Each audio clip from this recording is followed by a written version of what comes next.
Hello everybody, and welcome to Some Patches Required, a show where we hope to educate and entertain you on the ever-turbulent games industry. As always, I am one of your hosts, Aaron. And I'm your other host, Zach. And as always, before we begin the episode in earnest, this time we will be dipping into a slightly old but still extremely relevant topic, that being the Netflix acquisition of Warner Brothers and its various subsidiaries, most notably Warner Brothers Games.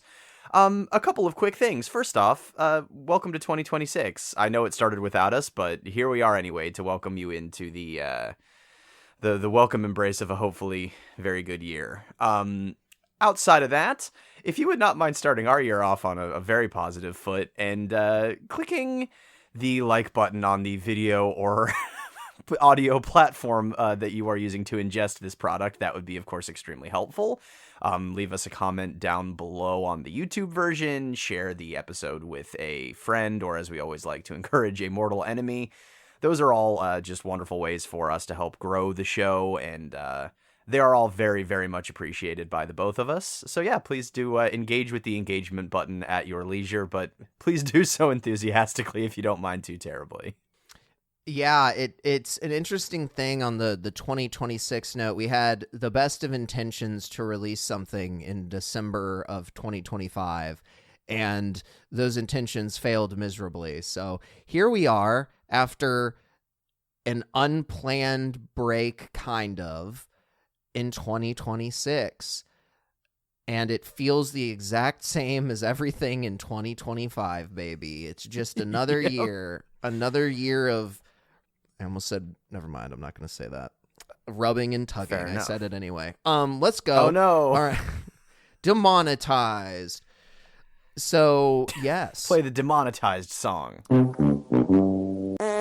I don't have one of those. Yeah, I'm scared and in fact terrified of what you might find for that. Well, unfortunately, now I have obligated myself to look, and I've belabored the bit so long that it has to be good now. Otherwise, it's all just wasted time. What I truly think is awesome is that I just said rub and tug on a public podcast that I am very much talk about during job interviews and use to network occasionally with wonderful folks in the games industry. They're going to be like, what's your show like? And then someone's going to accidentally click on this episode, and they're going to hear that in the first 5 minutes. It's going to be very easy to find this content, which is fantastic for me. I love that. All right. On a very different note from any of that, we're going to talk a little bit about Warner Brothers, the company that perhaps has managed to fail in video games more than Ubisoft has, which is just very impressive. That is some stiff competition. Yeah, I honestly also just kind of forget Warner Brothers exists very frequently. And when I say that, I more mean Warner Brothers games. But for the context of this discussion, we're talking about the whole damn cake of Warner Brothers. We're talking about Warner Brothers games. We're talking about HBO. We're talking about HBO Max. We're talking about Warner Brothers Film and TV, baby. We're not really talking about Discovery Global. For those that don't know, that's the other half of the company that was originally Warner Brothers that got split in half. That's like the basic cable stuff. We don't really care about that at all. Well, I mean, in many ways, I do very much care about that, but within the purview of this conversation, it is almost completely irrelevant. So we will be setting it aside to be appreciated by a different podcast. Yeah, we'll feed the scraps to the hungry dogs that need the help. Yeah, not us. Once the real whales in the industry are done, exactly. We'll leave the rest of it for the small time guys. That's our real 2026 like resolution is that we're going to start acting like we're actually successful podcasters and just being an asshole to everybody. And we have to get some matching Patagonia Finance Bros jackets. Actually, Hell that's probably yes. not what podcast bros wear. We probably just have to walk around shirtless everywhere. That'd be it. Free Yeah. nipping it. Well, I mean, it's an important social cause. I could just hear your internal dialogue. Aaron's like, my parents watch this show. Well, I'm more thinking about the terrible implications for my job hunt. If I was to be like, yeah, check out this show I do. Don't watch this one episode though, or really any episode after starting in 2026. There's a lot of exposure. Yeah. And then I think that would be a sort of a challenging vibe to overcome. See, I wish I could just like rip it and be like 2026, the year of the insert Chinese zodiac animal. But no, on a serious note, so this isn't the most fragmented discussion about Warner Brothers that you've ever seen on the internet. Warner Brothers is getting acquired by Netflix. Probably, maybe not, but probably. Because we live in hell. Yeah, because we live in hell. And they're potentially getting acquired for a measly pittance, that's the word, of $83 billion. Now, the reason I say it may not happen is because there's this whole epic saga with Paramount that really wants all of the Warner Brothers pie, and they're trying to do this hostile takeover for over $100 billion. That my understanding is that would include like everything. So that would be all the Discovery Global stuff. That would be all of the Warner Brothers stuff that we had just previously mentioned. The Ellisons really want CNN. Yeah. Which we won't get into, but that's a big part of it. And why that's bad for all of us is they already own a big news network. Like they don't and need it's going multiple. really well. Yeah. So, corporate consolidation, monopolies, who cares? That shit's boring. No, but we're not going to get into that because it just does not matter as much to the story that we're going to be telling. Yeah, we actually looked over a fair amount of it, and we're both fascinated by it, and you should absolutely, if you're not already familiar with this entire, like, epic saga, do look into it, do check it out, do read up on it, watch videos, whatever you have to do, but it would require us to spend probably an entire episode talking about that, and we'd still have to leave stuff out, and that would be without talking about any of the game stuff, or as we will be doing not too far from now, talking a little bit about the impact on theaters, just because Zach and I are both enthusiasts and care about that. So yeah, we will be leaving the majority of the story itself behind. But I will say, the on that note, just real quick, there is a wonderful, well, I think it's wonderful because I just think it does a good job of breaking down the timeline. There's what I consider a wonderful article from the LA Times called The Battle for Control of Warner Bros., a timeline of key developments. If you are interested in seeing a whole long, lengthy discussion about all of the stuff that's been going on with Warner Brothers, I would recommend that you read that article. It's not that big. Anyway, sorry, continue, Aaron. Yeah, no, that's really good. I will I will link that in the show notes and whatnot. But yeah, we are going to be setting aside all of that drama, which, good God, is juicy, in favor of first sort of talking a little bit about the film and television side of this deal, just because it's an enormous disruptor in the overall media landscape and could have very significant runoff effects on the efficacy of theaters, like, as an industry moving forward. Because I think everyone's kind of aware of Netflix's, let's call it, shaky relationship with theatrical releases. But yeah, the gist of it is that Netflix wants a mail delivery disc-based movie rental blockbuster alternative, now stands in prime position to own one of the big five legacy Hollywood studios and all of their subsidiaries, including another streaming service, HBO Max. So, yes, it is back to HBO Max, I guess. Warner Brothers is not doing very well in terms of how they're being run, although they did have a pretty banger 2025 in terms of theatrical performance, but that's neither here nor there. This is the hell that we live in now, and welcome to it. It's nice to have you here. shall we discuss? Yeah, I mean, we honestly had this full conversation yesterday, but the main concern that I have around this, outside of the fact that monopolies are bad and consolidation is literally never a good thing, is that this is a potentially massive threat to theaters existing and theatrical releases, which some people may not give a shit. Some people are going to listen to this and be like, I don't even go to the fucking theater. I don't care if it goes to the theater or not. To you, I say, bah humbug. The theater's fucking amazing. I'm the weirdo that goes to movies by myself because it's a good, fun time. I don't even review them. Aaron used to review them. So, that makes a little bit more sense. I'm just a weirdo. Just kidding. You should try it. It's awesome to go to the theater by yourself. But anyway. No, it kicks ass. It truly does. Like, you will not find a place where you can truly escape the fact that you are on the mortal plane more than a large dark room with a giant flashing screen in front of you. It truly is an out-of-body experience. But regardless of any of that, this does legitimately pose a threat to the movie-going experience, because if rumors are to be believed, Netflix is reportedly wanting to try and shorten the theatrical release window for their movies at cinemas to 17 days.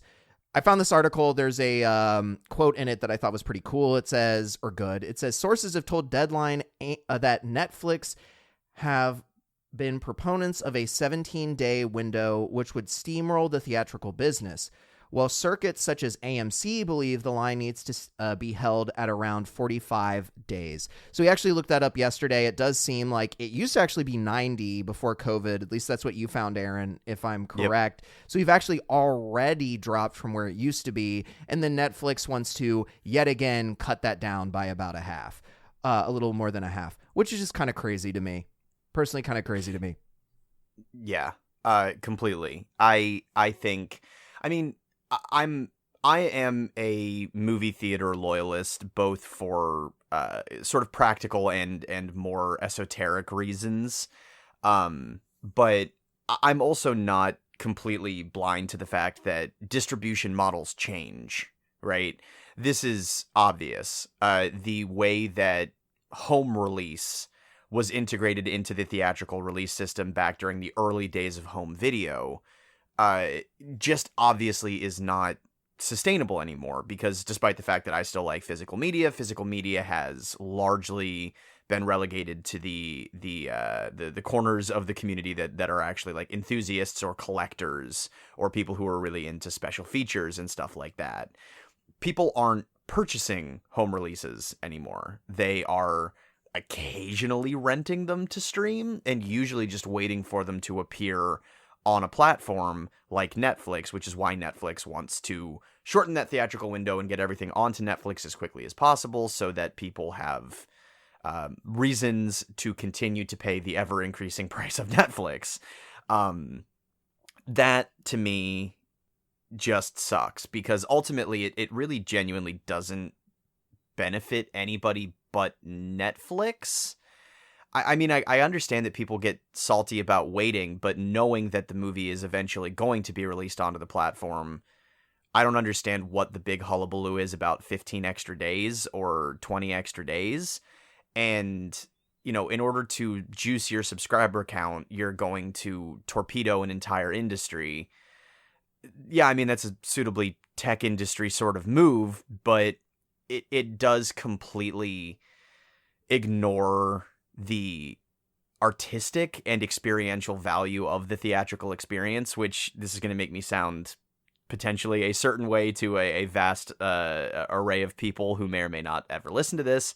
But I'm one of the people who do believe that most movies are better in the cinema. Like the experience, even if theaters are gross and sometimes there's inconsiderate people and it's expensive and whatever, being completely enveloped by the experience of watching a movie, seeing something projected onto a really large screen the way that it was intended, especially if it was made by an auteur director, these things do contribute to the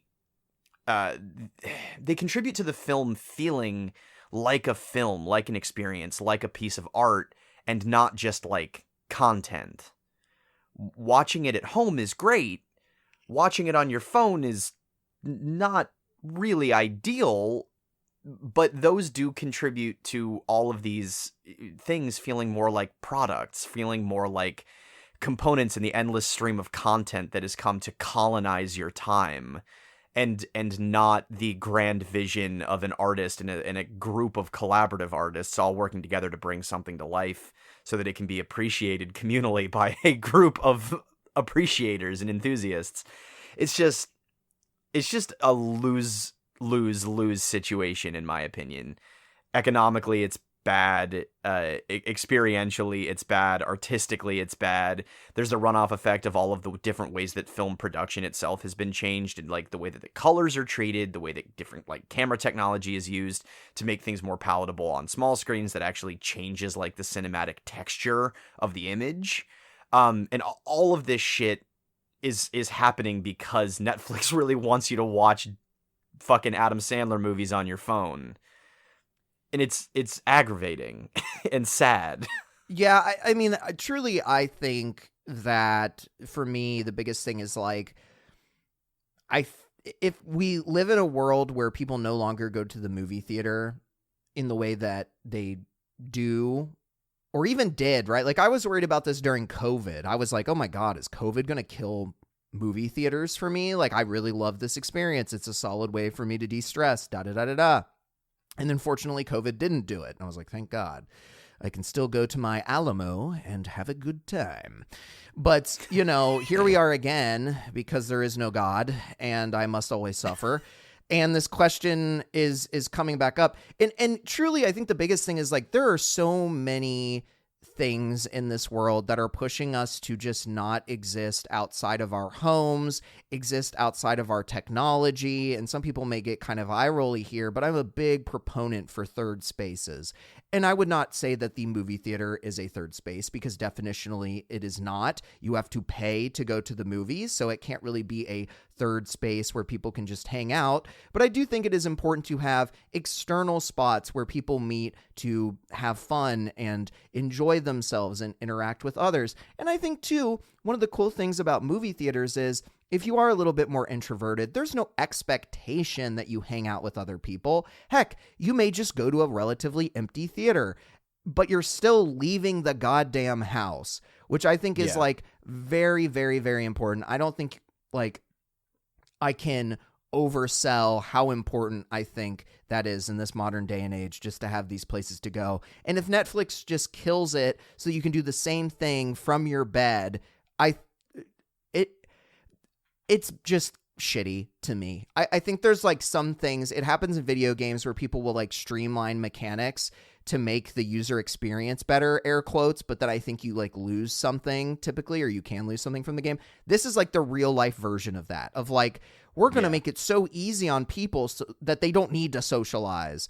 Who needs a girlfriend when you can fucking AI? Like, I mean, I guess the one's more convenient and easy and I avoid rejection, but maybe the things in life that are a little bit more difficult add value and flavor in ways that, you know, simplicity does not. Well, that's kind of how I feel about it. Right? And that is sorry to cut you off. No, I was going to say it's actually a pretty apt analogy. Because, I mean, it really is the texture of life, right? The friction that brings value to things, and removing the need for anybody to go out of the home for any reason, or really to just not be looking at their phone for any stretch of time. Removing that does not, in my opinion, add value to one's life. It might remove friction, but it does not add value to your life. It adds value to the bottom line of whichever application you have open while you're blankly staring at your phone and absent-mindedly watching Train Dreams. Like, it doesn't add much. I couldn't agree more with you, Zach. Yeah, it's just this constant push to isolate ourselves more and more just really kind of pisses me off because it just leads to so many social ills. But like the one thing that I do think is legitimate, right? when it comes to like movie theater versus like subscription, we talked about this yesterday too, is like the movie theater is expensive. It is more expensive. I get it. Aaron and I are two, single dudes. We interact with the movie theater either just like by ourselves or if it's a date or going with friends, right? But like the amount of money that we sink into a single movie theater trip is like ranging 10 to like up like $30 at most if you get like food and other stuff. If you're a parent, do the nuclear family thing. So husband, wife, 2 kids, Jimmy and Joni, and they got a J thing in this family, I guess. But, that could be upwards of $60 to go to the movies, which is like not a small cost. And I can understand how that could lead to situations where people would prefer to have, a streaming service step in and they can make their own food and popcorn from the comfort of their home and they don't have to spend $60+ just to have this, 2-hour experience. So I get it, but I still think if theaters just completely disappear, that's just, to me, still not worth saving the nuclear family money. I don't know. Maybe that's elitist of me, but the thing is, I don't think that you need to. The thing is that the two ideas aren't mutually exclusive, right? Like you can have the film on the small screen, and I have this whole diatribe that I won't go on except for in very brief about how the TV, the concept of the TV as a communal gathering point for a family in the living room is dying. TV sales are declining rapidly, and people are more than ever. A family gathering is, in the nuclear family, 4 people, each individually, possibly in different rooms, all watching individual things on their individual devices, which is not really the communal experience that, like, I don't know, teaches young people how to socialize or forges positive familial memories that you'll carry with you for the rest of your life. Like I will many memories of watching movies with my family at home. But take that out of it for a moment and think to yourself, what we're talking about is a margin of 15 to 20 days. From 17 days up to like a 37 to 45 day release window, right? Putting the movie into the theater does not inhibit a nuclear family's ability to watch that film later on a streaming service. It just means they have to wait 15 to 20 days. So I don't think that torpedoing the entire industry for the sake of having it on your platform that much faster makes a whole lot of sense unless you are, in the tech industry at all. So I completely agree with the argument as a whole that the theater is not accessible to some and not feasible for some. But I don't believe that it's the theater's fault that they can't watch the movie. And I know that's not what you were suggesting, but it's not to say that killing movie theaters is somehow in any way benefiting people who can't afford to bring the entire family to the movie theater and spend $85 on popcorn and fucking Junior Mints. And then completely unrelated but side tangent, there's also the entire argument that there are a growing number of really like phenomenal directors, generationally talented and important voices, filmmakers, actors, creatives across, the industry who repeatedly say, not, I am assuming, just because they stand to benefit from it financially, but because a lot of these people, in my opinion, do have some measure of artistic integrity. Think your Guillermo del Toros and whatnot, who will say, no, this really ought to have been in a movie theater. I would like this to be in a movie theater. There are people getting into fights with Netflix all the time about the movie theater deals that they get as a result of signing on to produce their movie and distribute it with Netflix. So, the artistic side of the industry tends to want people to experience the film in a theater. The theater side of the industry obviously wants people to keep coming back to the theater, and Netflix just wants to juice their subscriber count. And the death of Warner Brothers, a legacy studio, at the hands of Netflix, and all of that just sort of being subsumed into one big little square / circle icon on your phone is just like a condensing of the human experience that feels deeply upsetting to me on many levels. So that's kind of my thought on it. Yeah, I'll just say as my closeout for like at least this film portion, well, really only this film portion because we are going to get into the game side.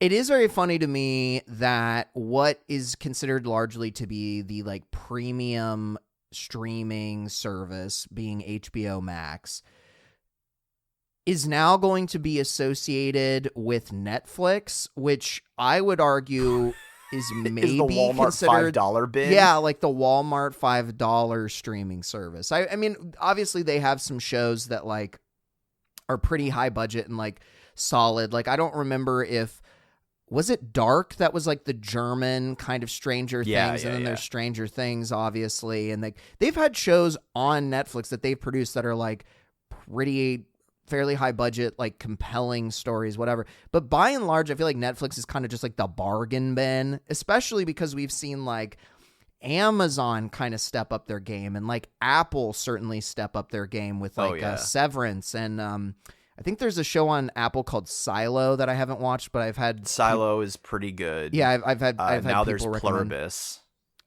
Pluribus, exactly. Yeah. So it's like, anyway, regardless of any of that, it is very funny to see like the most premium streaming service out there get consolidated into bargain bin. We'll see what happens with that. It'll be interesting. Oh boy. Surely the HBO Max experience will only get better. Anyway. Do I sound enthusiastic? Yeah. Surely it'll only get better. That's how capitalism works, right? Yeah. Late stage capitalism, baby. Yay. We love it. We celebrate it. We're here for it. No, I mean, yeah, I completely agree. It's fascinating, right? Like Netflix has their handful of like token creatives that they bring in to make legitimately good and legitimately important and like actually artistically value-laden films. Charlie Kaufman's done work for Netflix. David Fincher's done work for Netflix. Del Toro's done work for Netflix. I'm actually now blanking on the woman who directed Jane Campion, I think, who did Power of the Dog. You know, like there's a bunch of good movies on Netflix, but they're really only there so that Netflix can claim prestige. Netflix doesn't care about putting them into movie theaters. They just want their names to be said at the Oscars. That's it. They think it is a minor value add, where the major value add is algorithmically written second screen experiences starring Joey King. That's really Netflix's bread and butter. So yeah, it is kind of disheartening to see that there's a very, very strong potential that HBO, long the bastion and arguably the creator of prestige television, especially, is just possibly going to get gobbled up into that content mill and start spitting out dreck, very possibly.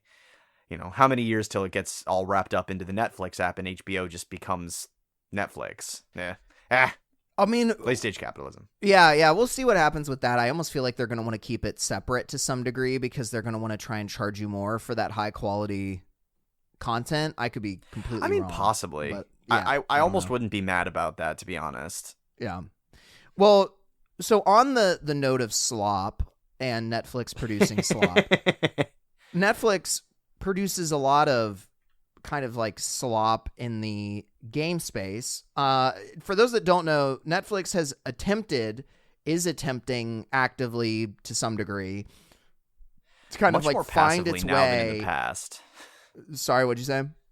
I said much more passively now than in the past. I mean, arguably there's still some action going on, but I was just saying it's not as ambitious as it has been. Their plans in games as you're building too. I feel like there's a lot of fog of war around it. Like we're just really not sure what Netflix Gaming is really trying to do. But Netflix Gaming did release, for those that don't know, in 2021 with 5 mobile games. I believe Netflix Gaming was only on the Netflix mobile app. I do not believe until recently. I think it maybe just started getting games on the TV app. I don't know. I don't have Netflix right now. But regardless, they shoveled a bunch of money into the game space, and it's largely kind of failed. So just as an example, in 2022, they acquired this puzzle game company called Spry Fox, which I'm actually not very familiar with, but they just recently sold that back to its founders. Netflix also made an attempt to make their own AAA game studio that was codenamed Blue, and they shuttered that studio in 2024. So, and it had, like a bunch of really big talent from like Bungie, I believe Blizzard was on there. It'd be just like some pretty capable talent for sure. And they just have not been able to get their like footing in the game space. And so it's very funny, because anyone that's been paying attention will also know that WB Games in recent years has also been struggling. Yeah. Not necessarily like getting their footing in the sense of like establishing themselves, but releasing products that people like has been the biggest issue.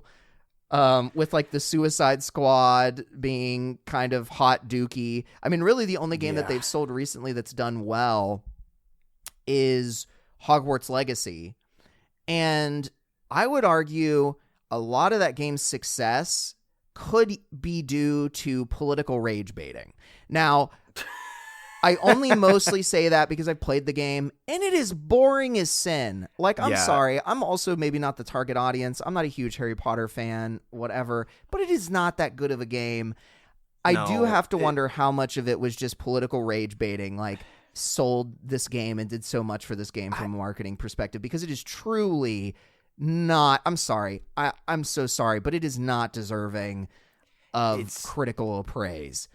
It's not, and it didn't really receive it either. I have also played Hogwarts Legacy, and it is the most mediocre game from 2013 I've ever played, probably. It's essentially a big nothing burger. I grew up on the Harry Potter books, and I liked a good handful of the movies well enough. I mean, like, I grew up on, the early ones, and I was there for the whole thing, right? So in theory, I would be the target audience for the game, but it's just not, there's just not much to it, honestly. It's a really good excuse for people who love Harry Potter and don't play many games to get deeply into a game. And on that level, I think it succeeds. I think it's pretty accessible. I don't think that it's, a very deep game. I don't think that the story is very interesting. I don't think that the gameplay mechanics are particularly well thought out or executed. And I think that the world is boring except for visually, which, if you just really want to look at Hogwarts, congratulations, we've got a game for you. I would argue that the political rage baiting almost certainly played a medium to minor role in it, but the overwhelming popularity, despite the controversies surrounding Harry Potter and its age, I think it's actually just, honest to God, the overwhelming popularity of that franchise mixed with the accessibility of the game that made it sell so very many millions of copies. And it recently, I think, crossed the $1 billion mark in terms of revenue. So, yeah, I mean, the game is, if nothing else, a good proof of concept for the value of the Harry Potter IP to Warner Brothers as an entity, and thus to Netflix. The question remains, is that $1 billion going to be in any way considered by Netflix as like a repeatable sort of money generator? But to dial it back for 2 seconds, the point you were making, Zachary, is 100% valid. The Warner Brothers games output has been inconsistent at best and almost ruinous at worst, with the exception of Hogwarts Legacy. Yeah, I mean, look, full respect to Hogwarts Legacy, to date has sold over 34 million units. And to your point, if I was to like associate a percentage of sales to political rage bait, my guesstimate would be 10 to 15% of sales associated with that. I don't think it's been the vast majority. I do think it did a lot of marketing for them. At minimum. But regardless of any of that, yes, I do think it does, like you said, it sells this like fantasy fairly well. But yeah, it's, they like failed with multiverses, kind of getting back on track. Like that didn't really work out the way that they wanted to. They actually had to shutter player first games, unfortunately. And actually Monolith recently, Warner Brothers also shuttered Monolith, which of course had a lot of the Shadow game, or all of the Shadow games. So Shadow of War and Shadow of Mordor, which is Shadow of Mordor the first one? I always mix it up. Yes, Mordor. Yeah, Mordor Shadow of Mordor is a good game. War is the second. Shadow of Mordor is a great game. I like it a lot. I think I haven't played Shadow of War, but I'm assuming there's really good things in it. But it had its own like controversy because Warner Brothers just has this magical way of like ruining everything good. Yeah, through monetization, questionable monetization practices. They're hugely adept at taking golden opportunities and turning them into dookie.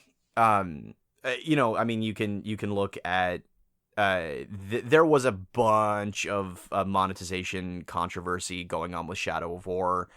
I've heard that the core game is actually pretty great. Yeah, that's what I heard. But that extra layer, I haven't played it yet. It's sitting in my Steam library.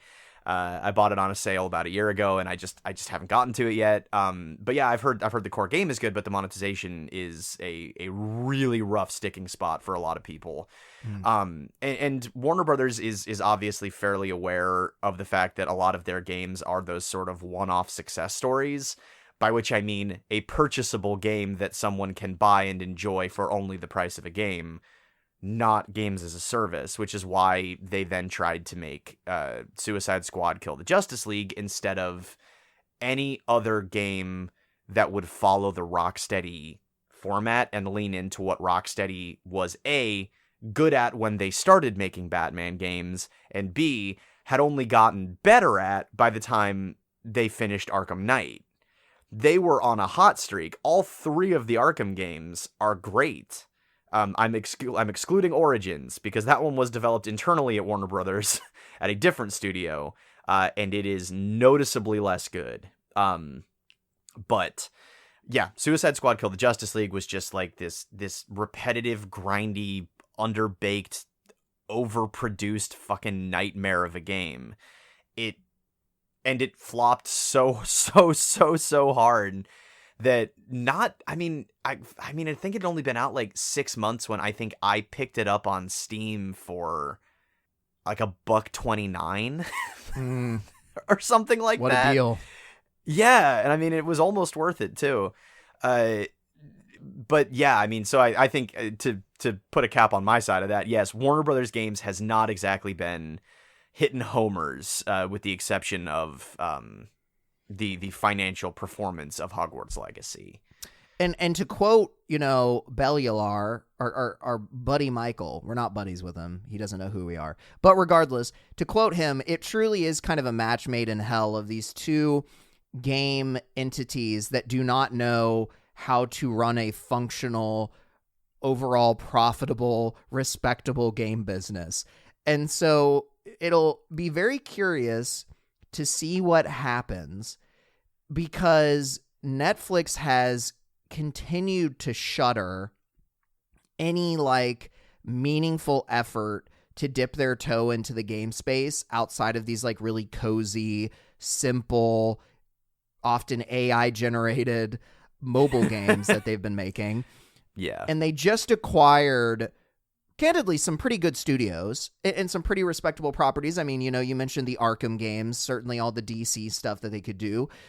They've got Mortal Kombat now. That's not something to turn your nose up to. That's a very meaningful franchise to a lot of people. Not me. I fucking 100%. suck at fighting games. But like Same. They've got some solid premium IP that they could, and I would argue should, try and develop in a meaningful way. I certainly think Game of Thrones. Oh yeah, sorry, Game of Thrones, which really hasn't had too much in the premium area come out for it. But They like, tried. If they focus in, and when I say they, I mean Netflix. If Netflix focuses in, I think they have a unique opportunity to develop a foundation with these studios and have some solid releases come out.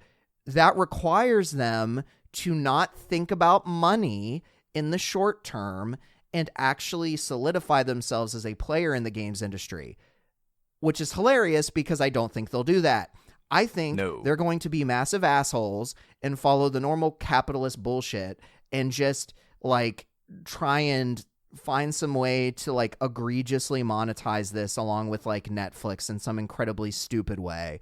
We'll see. I might end up eating my words, but just based on all of the stuff that they've done with AAA, it just does not seem like they have the patience or the know-how when it comes to building premium game content. Instead, it feels like they want high velocity, high volume, churned out, high velocity, high volume slop. Content. They want content. Yeah. And that's the thing, right? Like if your entire model is content, and I can feel us sort of moving in the direction of what is ultimately our question here, which is what happens to Warner Brothers games, because I don't exactly know. But yes, Netflix's entire model is high velocity, high volume content. The quality of that content is almost completely negligible because the entire idea behind the Netflix app and its inscrutable grid of endless suggestions for things that you can begin to watch absently so that you're not putting your screen time onto a competing platform, which Netflix would argue is something like TikTok or YouTube rather than HBO, or anything in the gaming space. The idea of a lovingly crafted AAA video game that takes 2 or 3, maybe 4 years to produce, hundreds of thousands of dollars to market effectively to a wide audience, and countless millions of dollars to actually get into anybody's hands, those two philosophies don't jive. And it's possible that they'll respect the vertical, right? They'll say, okay, Warner Brothers has a pipeline. Let's install some people who can fucking optimize that pipeline and make it so that the potential gold mine that Warner Brothers is sitting on in terms of IP and studios that can execute on it can actually execute on it. That is a possibility, but I tends to err much closer to a Netflix executive looking at the ledger line and seeing how much money Suicide Squad Kill the Justice League lost and how much money they'll need to put in just to get to the point where they see if Rocksteady's next game actually makes any money. And they'll go, this is an unnecessary expenditure.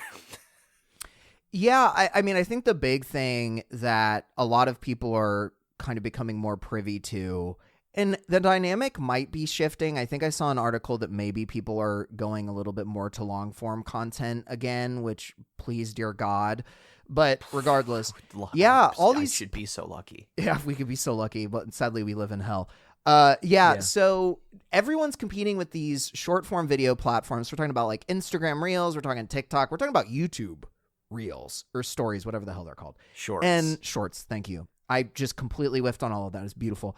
So when you're competing with that kind of content, especially when it's not even being made by YouTube or TikTok or Instagram, it's the users generating it, the only way to compete is to constantly have more and more and more and more content come out. So Netflix, they're not incentivized to have these 5-year-long projects that are being developed. Now, I would argue, Aaron, that game projects should not be developed or in development for up to 5 years. I think that's unsustainable. I think that is one of the biggest issues with the industry. My bigger thought is that I don't think Netflix is going to magically be the random tech company outside of games that comes in and like solves that development problem.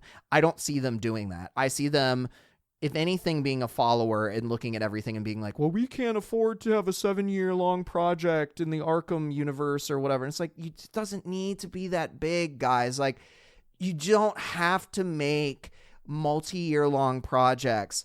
We've seen plenty of games that like have heart and soul succeed that took 6 months as an example. I'm talking about Peak, which has won a lot of awards. It actually won a Steam award Yeah. recently in a category that I actually think is kind of offensive, which is called Better with Friends, which just makes it sound like the game is bad unless you're playing with friends, which Peak is definitely not a bad game. I like Peak a lot. Anyway, outside of any of that, yeah, I don't think Netflix has what it takes to really turn the ship around per se. I might end up eating my words, but the biggest hurdle here is that there's just not a clear vision of what Netflix wants to do with their games.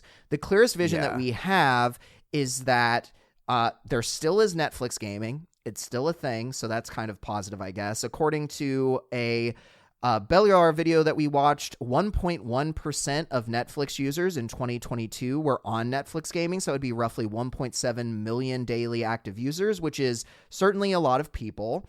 If they can convert more of their users to Netflix gaming, then, maybe they've got something going. But the real problem is, like, most of what they're doing right now is licensing out the IP that they have to third-party studios.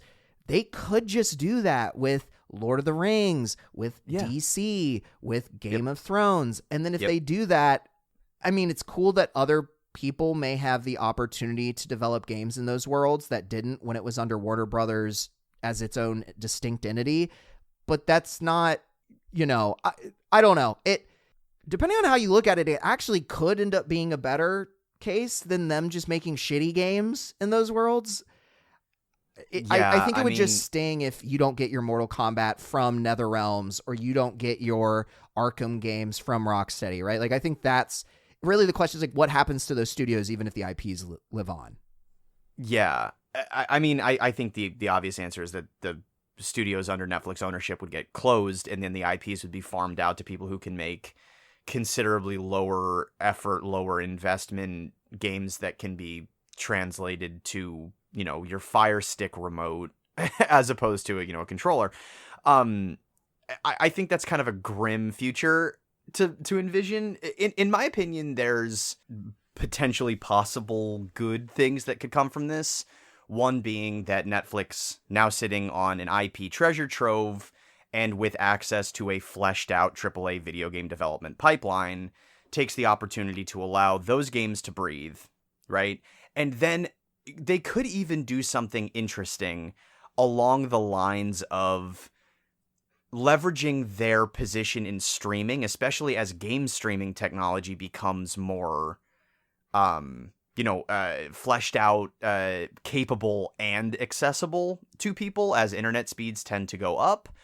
There is a slim chance, and this would have its own series of cans of worms to open in order to unpack fully, so I will not be doing that. But we always talk about the Netflix of games, right? And the idea is that is Xbox Game Pass. It's possible that if they play their cards right, Netflix could become the Netflix of games.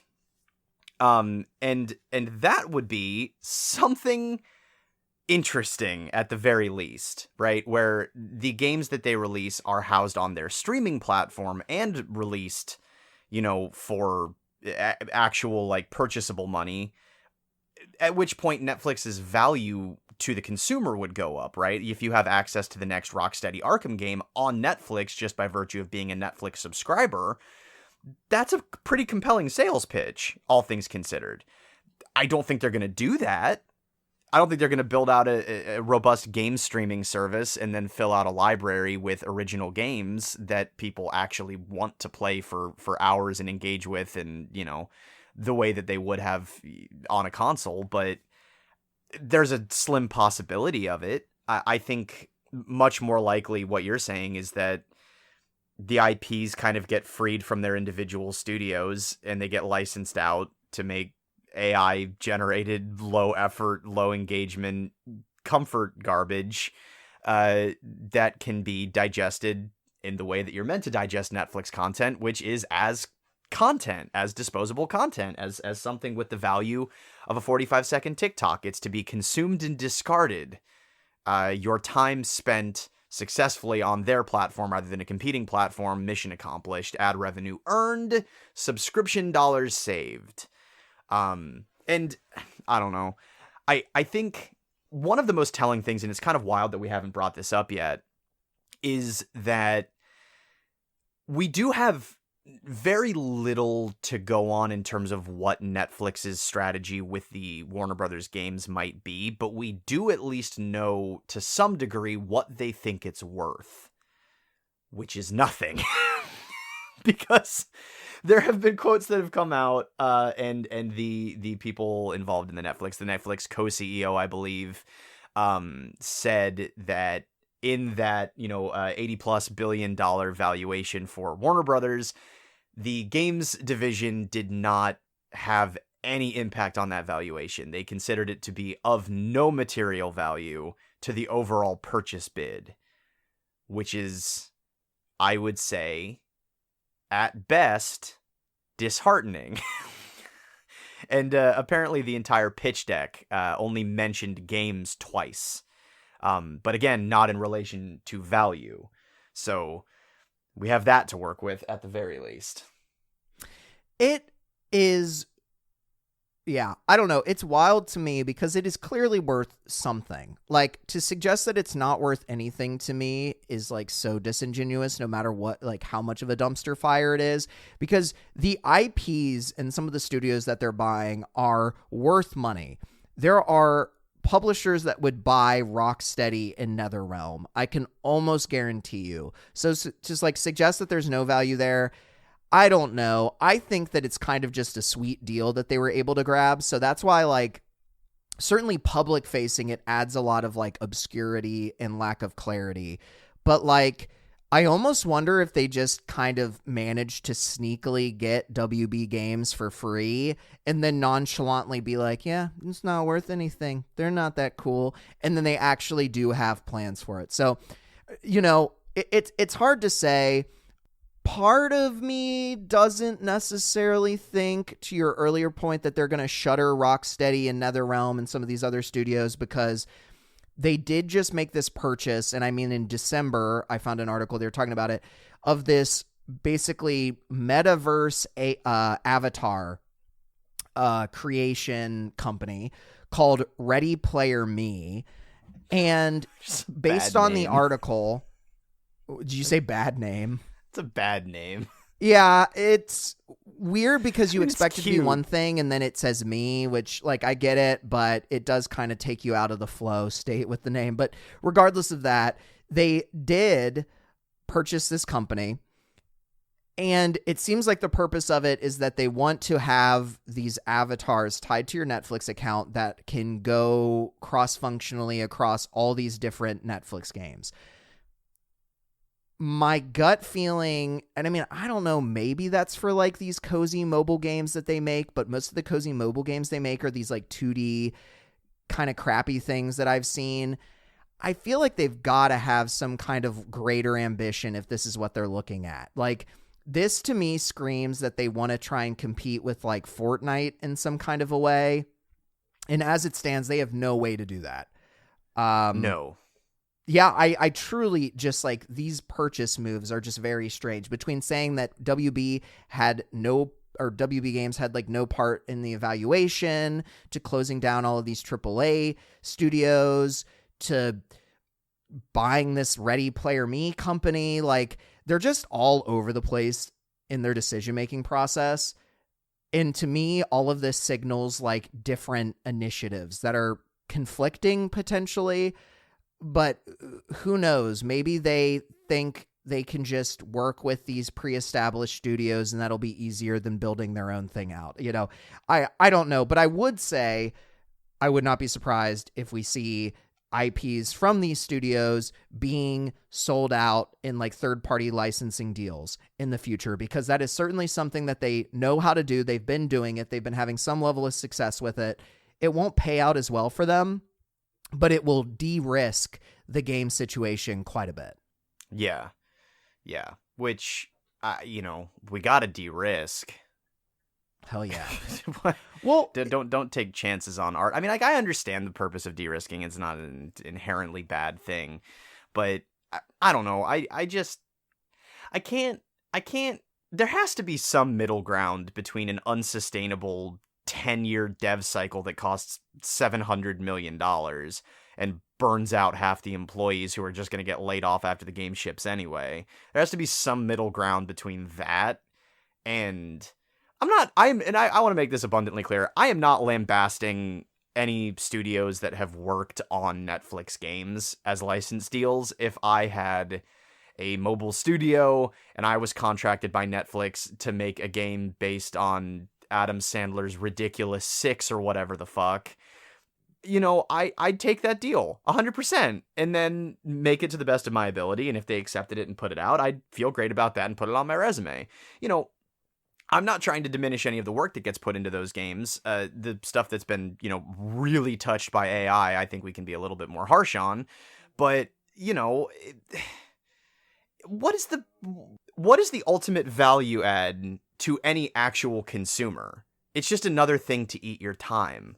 And I don't know. I think that there's a very distant future in which Netflix creates something that draws people to the gaming platform the way that, for instance, Roblox or Fortnite draws people to those platforms. If Netflix could get something like that and build an audience of people who need to subscribe to Netflix in order to play the hot new user-generated content mill game, then sure.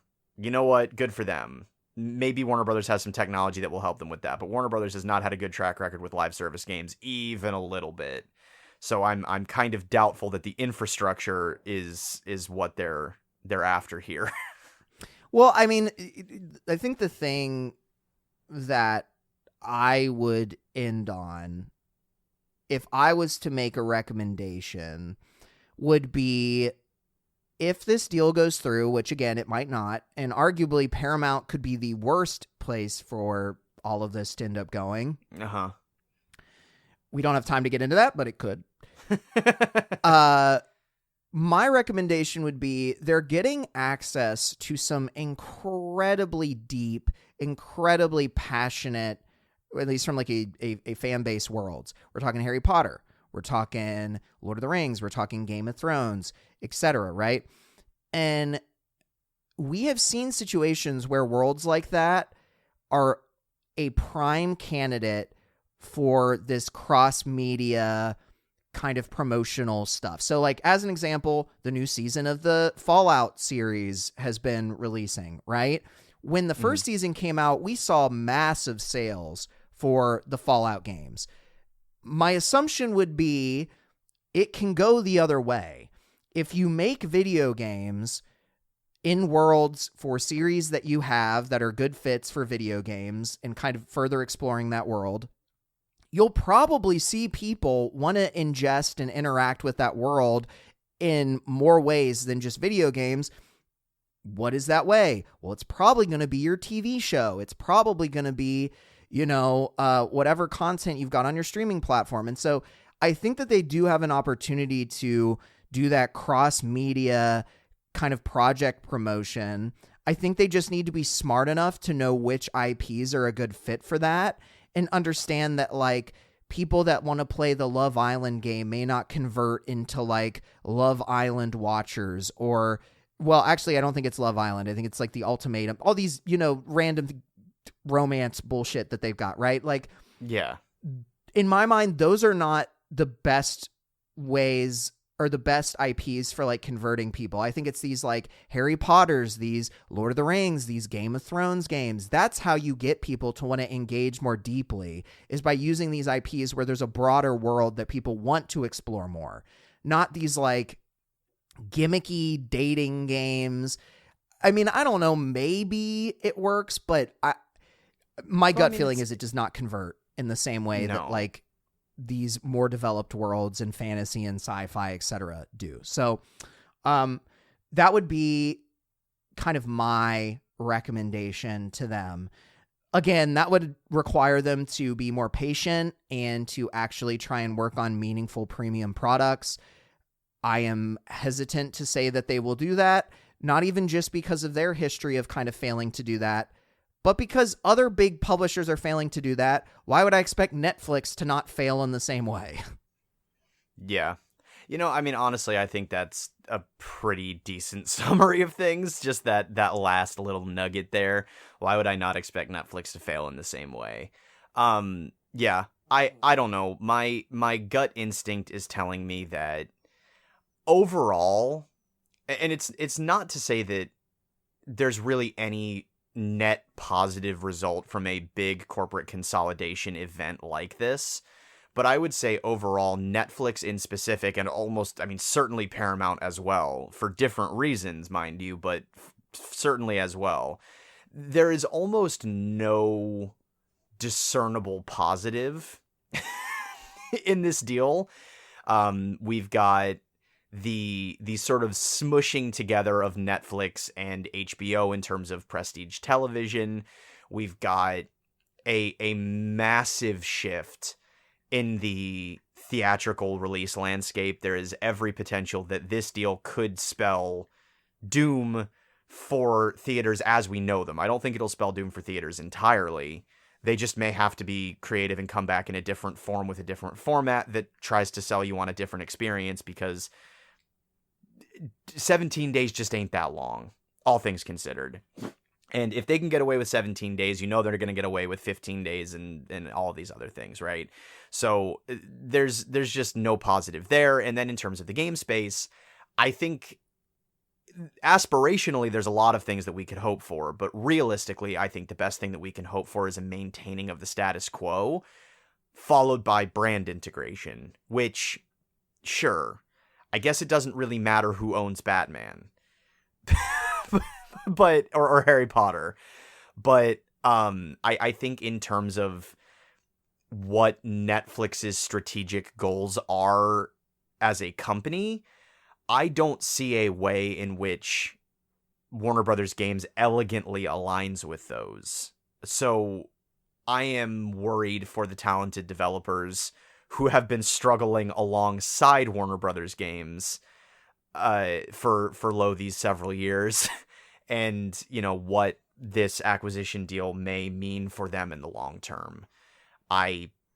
Without a crystal ball, I just can't guess effectively. I can't tell you what's going to happen, but my suspicion is that there will be layoffs. There will probably be at least a couple of studio closures. I think Mortal Kombat's going to be pretty safe. Rocksteady is probably safe, but is definitely more up in the air than, some other things. But yeah, I don't know. I am not optimistic about this one. I'm generally optimistic that 2026 has a solid chance to be a better year than 2025 and a very good year in its own right. Who knows? But I don't think this is a great sign. Yeah. I mean, we could just look at any of the stuff that's happened with Microsoft consolidating with Activision Blizzard. Oh, yeah. And it's been a shit show. These things are never clean. Even outside of, we haven't even talked about the people impact at large. And it's gonna suck across film and games probably, because it always does. There's always layoffs around these kinds of things. So I don't know. Time will tell ultimately, but that's just some of our thoughts here. I would say another thought of mine is how gracious I am to Mosscat Market, who has graciously decided to also completely remove everything they have from the internet. So unfortunately, you can't give them money, but you can check them out on Instagram. So make sure to check out Mosscat Market on Instagram. And, if you like their stuff, shoot them a like, leave a comment, be like, man, I wish you had a Etsy page so I could give you money or something. I wish I could buy this.